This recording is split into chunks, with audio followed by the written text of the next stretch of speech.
All right, well, welcome back, ladies. I'm up here at Hula in Burlington, Vermont, where we're actually hosting the C sessions, and I just got to watch our interview on the big screen here at Hula, and the room was full. And what was really beautiful is that there were, I want to say, about 10 or 12 young women, like maybe between the ages of 12 and 15 in the room. Just being super, super inspired by the entire conversation. So it was just really exciting to witness that. And I wanted to ask you ladies first, like, since our last conversation, what's up front for you? Like, thinking about everything we talked about with sustainability and women in the water sports space, like, what do you want to see happen next? And Becky, can we start with you? Yes. Hi. I think we're supposed to wait until the 50 mark to start. I think we're just letting the room populate a little bit. Yeah. I think we just need to, I think the room opened at 10:45 my time, right? Because I'm in California. But at 45, and I think we actually start at 10:50. So I'll be glad to answer that. Yeah, I'll be glad to answer that in a couple of minutes. Yeah. So it's not just us, right? We want some other people to be in the room. No, but how? Oh, I have so many questions. Okay. How do you know there are people in the room? Oh, okay. Go to the people part. If you hit the people link, it's right there. Yeah, so there's a couple people populating now. It looks Denise, like Jessica, Emily, Jean, Corey, Maddie. About 16 people. Well, that's exciting. Welcome, everybody. Welcome to the live breakout for the women in the surf industry. Women and sustainability in the surf industry. We're going to get started in just about 3 minutes. If anybody has any questions, we encourage you to put them in the Q&A chat over on the screen. There's four links, and if you go to the Q&A, just drop down your question into that, and we will do our best to answer the questions. And we hope you do have questions. Hey, welcome.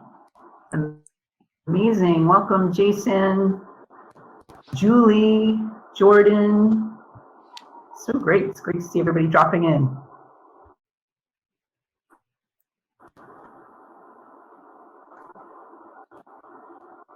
Paulette, welcome.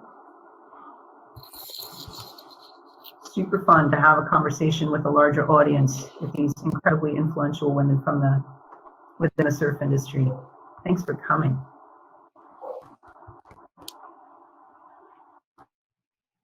Maddie, welcome.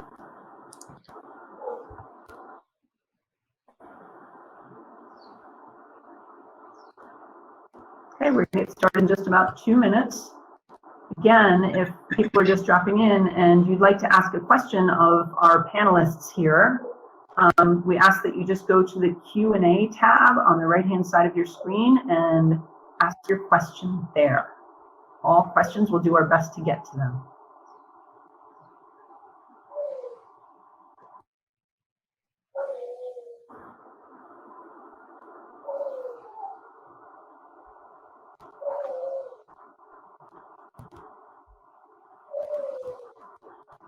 We're going to get started in just about 1 minute.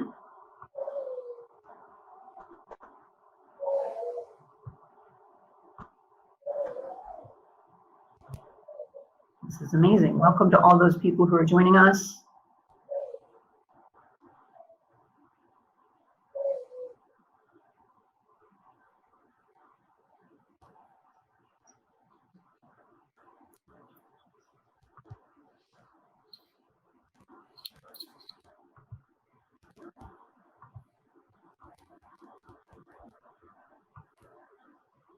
All right, so I have 1:50 Eastern Standard Time anyway.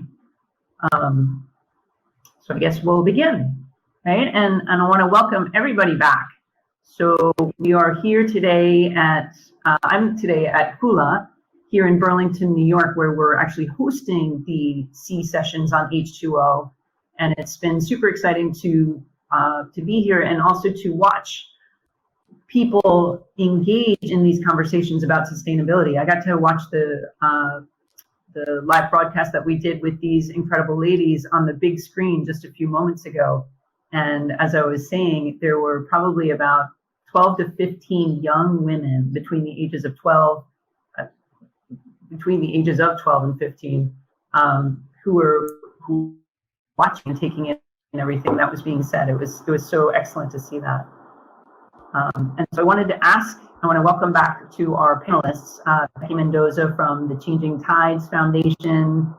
She's in California today. Rhonda Harper from Black Girls Surf, coming to us from Senegal, which is amazing. And Paige Alms, our surfer girl, coming from her home in Maui. Welcome back, everybody. And today I wanted to see, where we left off was sort of this beautiful conversation about women in the sustainable business side of the surf industry. And I wanted to ask each of you, what's up front for you now, right? Now that we've had that conversation and we've sort of dove into so much of, how women can have impact within the surfing space or within the water sports space, what do you want to see happen next? So Becky, I'm going to kick it over to you to start. Hi, everybody. Happy Wednesday, right? Hump day today. And thank you, Evelyn, and thanks to Sea Change for having us all be part of this really important event. As far as what I would like to see happen in the surf industry, and what I would like to see from women in the surf industry is just more participation, more women as decision makers and stakeholders. I think that it's only, just like, having that female nurturing perspective in the environmental and climate conversation, I think that having that same perspective in the surf industry in general is going to help the industry overall be more inclusive and appeal more to a broader range of people rather than to a certain color or body type or or specific type of lifestyle or monetary class essentially. So what I would like to see is more female voices, more female leaders participating in the surf industry so that we can bring more diverse class of people into this beautiful space and to participate in this beautiful sport. Thanks, Becky. So that's such a great point, right? Like more participation from females in the water sports space and more, how did you say it, stakeholders, right, within the industry. So can you give a suggestion for how somebody can become more participatory or a stakeholder? Like what would you love to see? What positions would you love to see women step into specifically? Okay, so this is a tricky one, but I've been involved in the surf industry probably for about 17 or 18 years on the business side of things, right? So seeing how appealing it is for guys to go into the surf industry as a business. It's such a bro industry. It's such a, appealing way for men to be able to justify going on surf trips and hanging, and doing, taking lunch breaks, surfing during their lunch breaks or having board meetings in cool locations. I feel like it's been really targeted. Most of the companies that have traditionally been big in the surf industry have been male run. And it's really beautiful to see more and more female oriented brands. I think it was before that was the case because there were so many more men surfing than women, right? How are you going to put all these dollars into something if you're not getting a return on your investment, right? Because there wasn't that appeal to women. There was only an appeal to a certain type of woman, right? And only to the people who really, really wanted. It wasn't as inviting, I think, for women as it is for men. Now, more and more, I think, moving into where we are now, there's been really cool brands that have, kind of popped up and have been female oriented rather than just being a secondary, or a one-off from a male dominated brand already, right? And just having like a girls line. It's like now you're seeing more and more brands that are coming to light that are like female oriented to start, you know? And so I think that's been really, really cool to see. But I feel like more than anything, the culture has to change, right? And the culture has had to change to be more inclusive so that it can invite more women to come into the space of being marketing directors and CEOs and, you know, really coming to the table on the business side of things and having this, you know, this perspective that, you know, traditionally the surf industry, which has been traditionally male dominated, hasn't really had. So I like the direction it's going. I think I'd like to see it get there. I'd like to really see it get there, but I do feel like there has been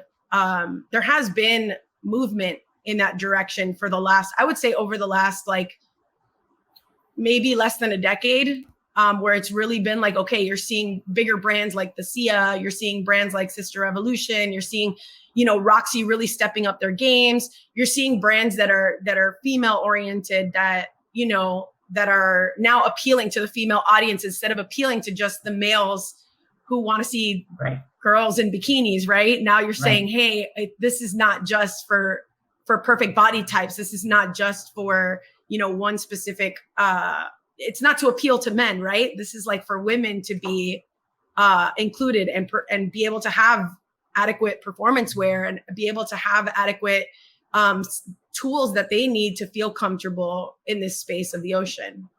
I hear you. That's, I mean, you've said so much right there, you know, but I so in terms of how do women step into the water space, you know, this idea of getting involved in maybe the creation of a company that is geared specifically towards women, or getting into the marketing side of the surf industry so that we're not just looking at one particular type of woman in, you know, in the bigger brands and in the ads and things like that.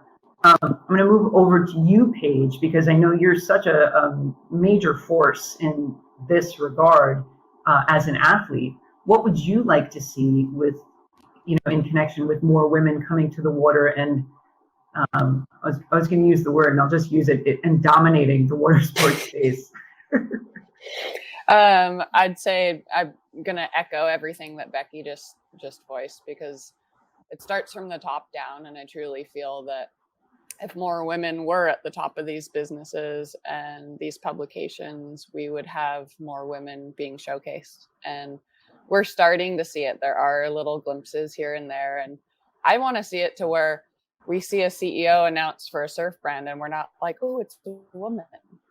Like, we need to be in a place where men and women are equal. It's like, I know for myself, it's tiring to constantly be speaking up about having like equal rights and equal pay. And at a certain point, we all need to be like loving each other as equals. Like, this shouldn't be a man against woman thing. And I don't see it as that. I just feel like, hey, we're here and like we need to be recognized.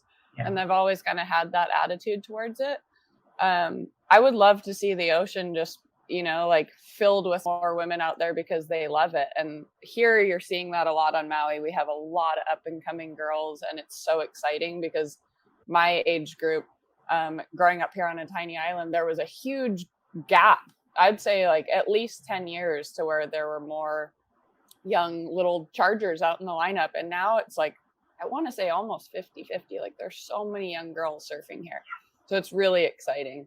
I would love to see people just encouraging others more, you know, especially from the guys' side. Like, I've had a few instances where, you know, things were said out in the lineup or overheard to women that women would never say to men, you know, and you're like, did you really need to say that? So just, you know, a little bit more inclusivity and just being on a level playing field. Hey, we all like love being in the ocean, and we all love being a part of communities and businesses, and just being able to see eye to eye. Right. Wow. Thank you. Coming from you, Paige, that's saying so much. And Rhonda, I know you're working hard to put women in the water pretty much every day and from different areas of the world. What's your wish, right, with regard to women in the surf industry and how we can create change? I think with women, it needs to be more consistent. I mean, we're here now. So let's build on what we have and be consistent about it. I know sometimes that we feel like we have to go back to the status quo when we can make and build in our own communities. You don't have to change yourself to become a surfer. I'm in Africa right now, right? So I'm dressed like Africans. When in Rome, you do what Rome does. I don't want to come to Africa and dress like somebody in Huntington Beach. It's about being yourself and being comfortable with who you are first, and then you can build. But if you're not consistent and you're just bouncing around, and 1 minute you're for women's rights, and then you see the guys do this and you want to do what the guys do, it kind of convolutes the conversation, because once we start talking about equality and equity in anything, whether it's sports or just your home life, you have to have a route to go. There's a pathway to all of this. And if you're in the surf industry, it's a product thing. It's an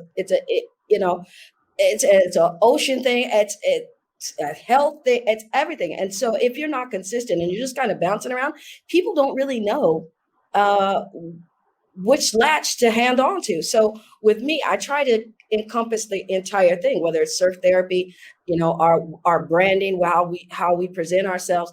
I always say that, I wanted to come into this thing with respect, dignity, integrity, and dignity. And those are the 3 principles that I stay by when I come in and I have a conversation with people. That way they know. Now that when they talk to me, they say, oh, we know that Rhonda is 100% behind what she's saying. I won't say it unless I believe it.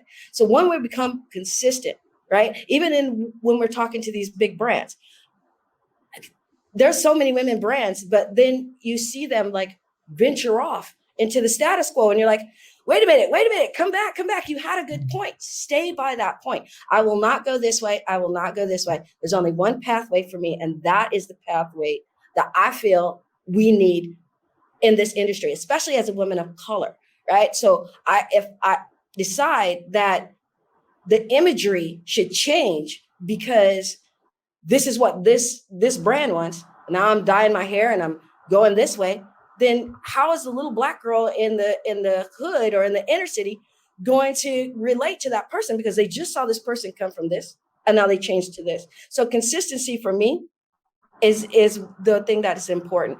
If you say you love the ocean, pick up after yourself. I feel bad right now because I have a plastic cup that I have to use, but I'm in Africa and that it's a consistent single-use plastic uses plastic. But this is not who I am when I'm at home.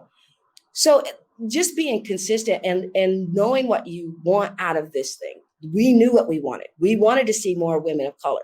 We wanted to see more girls participate. So we stuck by that. We didn't venture out. We stayed with Black Girl Surf. This is what we want.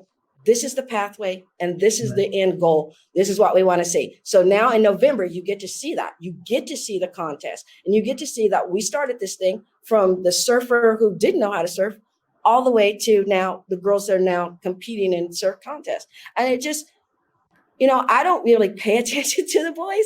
I do. I have voice. I love y'all. Everything is great. But if I go and I start venturing, the boys are jealous because I spend so much time on the girls, but the girls have been neglected for so long. If I start trying to mix and satisfy everybody, the point gets mutilated. There's no pathway. They just feel like you just threw us up in the air and became straws. And now you're just trying to get what fits for right now in this moment. And what I'm talking about is generational. I'm not talking about what we're doing right now.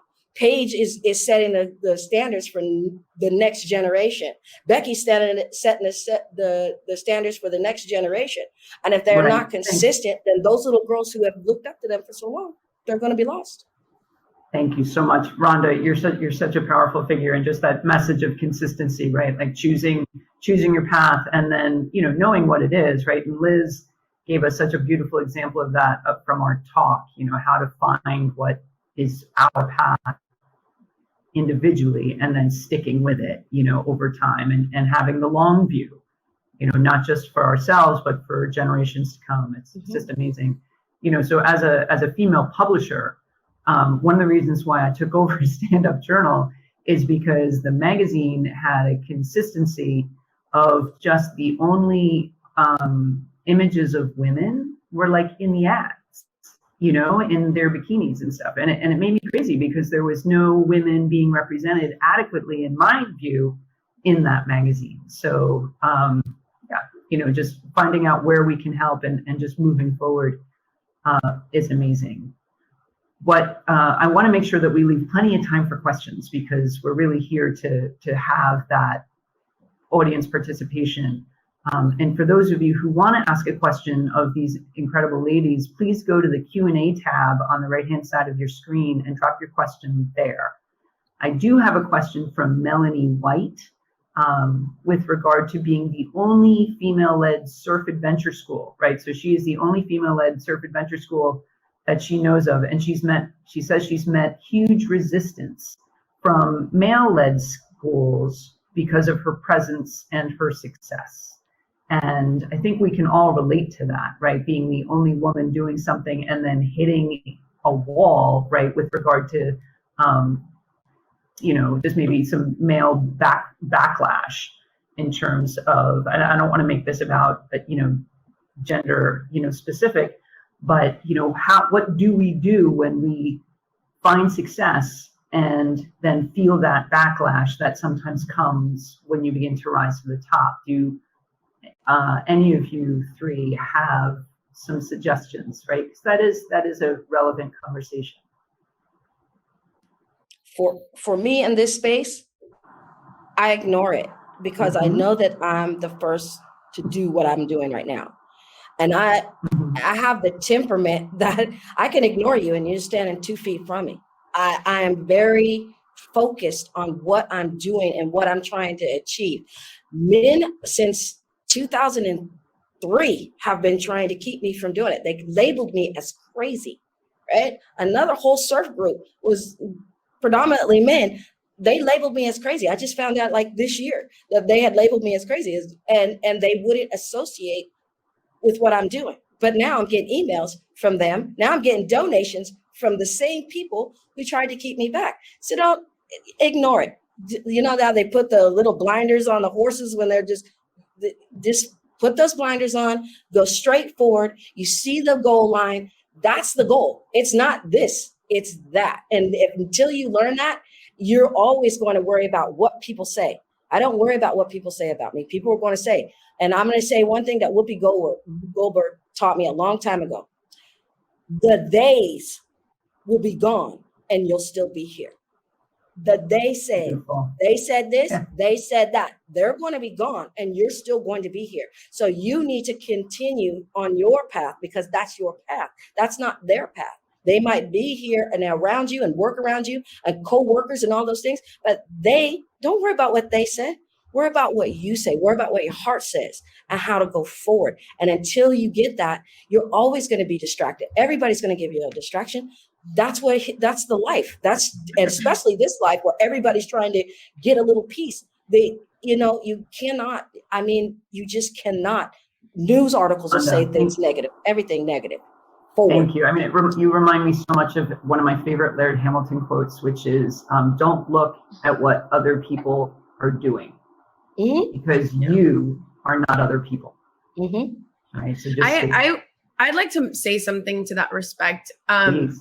When anything that's new, anything that's changed can be uncomfortable for people. So if the men are just used to seeing a bunch of other male schools in the lineup or wherever your location is, Melanie, then you're something different, you're something new, and you're making them uncomfortable. So if you're making somebody uncomfortable, potentially if you're like the new person that's doing it, you're doing something right. So, you know, what I would say is, like, to echo Rhonda's, definitely hold your ground and ignore to the extent that you can. I understand that, you know, not everybody can just totally zone everybody else out. And it really can affect you emotionally to be beat down over and over again. And I feel like if you know what you're doing and you're doing what you're doing with integrity and you're helping people, then, like Rhonda said, just keep doing what you're doing. And I think the haters gonna hate. You're always gonna have haters. And no matter what you do, somebody's always going to have a problem with what you're doing. You can't please everybody. Just keep doing what you're doing and keep making women happy. Beautiful. I'm not sure if Paige is still here. Paige, can you hear us? Yeah, totally. I'll it's too bad. Again, I would love to hear what Paige has to say about that question. So just a reminder, if anybody has a question that they'd like to ask, please drop it in the Q&A panel on the right-hand side of your screen or in the chat even. Evelyn, can you hear me? I can hear you. Yeah. I can hear Paige. I don't know if everybody else can hear Oh, Paige, but I can hear her. I can hear her and see her. I'm still here. Yeah, Yeah, Paige is still here. Paige is like, here. I'm here. Okay. Then I just can't hear her. So I would love to, just somebody cue me when she's done speaking. Sounds good. Paige, you're on. Sorry, Paige. Again, I'll echo what both of these amazing ladies have said. And Melanie, I'd say, it's for sure hard to tap out of hearing negative things, and especially when you're around energy that you can feel that is negative. But believe me, you're not the only one. I'm sure everyone on this panel can agree that we've all been in a situation where we've been leading the way or doing something and been knocked down. And I can't even tell you how many negative comments and social media stuff I got when I won my first world title at Jaws. So I've been there, but you really have to turn off those people and just really not give it any energy and truly just stick on your path, because you're obviously doing something that they're jealous of, and you're probably doing it really well.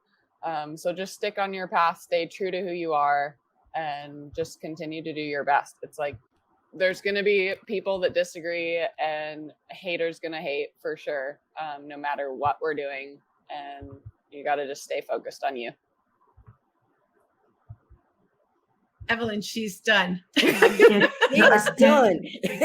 I can't tell you how pissed I am that I missed that. She just dropped the mic, Yeah. Man, I hope somebody can relay that to me. All right, so ladies, we have about 3 minutes left, and it's just been an extraordinary experience speaking with each of you. And I just want to move through the panel really quickly and see if there's any, just final messages that you'd like to give to our viewers about moving forward, creating change, encouraging, inspiring others. Just have at it. Becky, let's go with you. So the first thing and the last thing I'll say, right, in this awesome panel and breakthrough session is we need more of this. We need more women coming together, having important conversations. Yeah. We need more people listening to these important conversations and feeling something from this sort of conversation.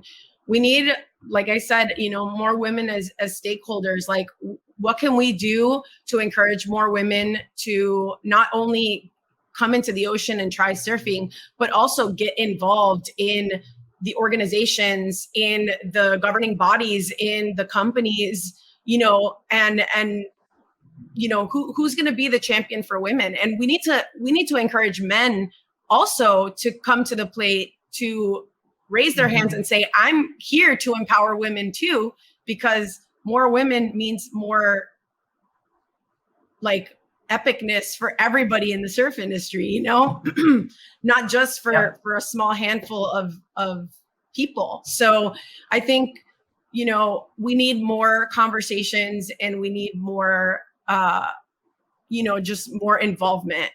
And hopefully we'll see the things that we're hoping for from the surf industry. Like Paige said, it's equality. It's not men versus women. It's not for the women to be better than the men or the men to be better than the women. It's for us to be equal. It's for us to say, this is not a man's sport or a women's sport. It's for everybody. That's amazing. Yep. Okay. Rhonda, what about you? Final message, just real quick. Never lose your vision. Stay focused. Keep moving forward. We've said it over and over. Haters are going to hate, but in the end goal is, you may change the world. Make people uncomfortable. Get that seat at the table at no cost. Like, just don't worry about the cost of it. Get it done. However you have to get it, call people. Get you a set of mentors that actually can help you walk through these doors, because of what there's one person who walked us through the WSL door. So I mean, it's about the community. It's about staying tight on your vision and doing everything that you can to achieve that. Get the information that you need and go forward. Thank you, Rhonda. Thank you for that. Crystal clear, right? And the long view. And back to Paige, right? Any final message for our viewers? And Becky, just let me know when she's done. For sure. I think just one little tidbit, since we've kind of touched on all of those things, but just to think long term also, because we can all get really wrapped up in the immediate day to day, and so focused and wrapped up in negative and positives, but really think long term, like where you want to be, where you want to see things go, and how the little steps that you can take to get there are super, super important, but always be thinking beyond just today. Wow. It's been an conversation with the four. And I know I can encourage, our listeners to reach out to any of these women, right? Becky Mendoza from the Changing Tides Foundation, Rhonda Harper, founder of Black Girls Surf, Paige Alms, just an amazing human and incredible surfer, and as well as Liz Clark, who couldn't be with us here today. My name is Evelyn O'Darty, and you can reach me too at Standup Journal. And we would love to keep this conversation going in all shapes and forms so that we can continue to drive positive change. Thanks so much for coming, and I look forward to the next one already. Thank you, ladies.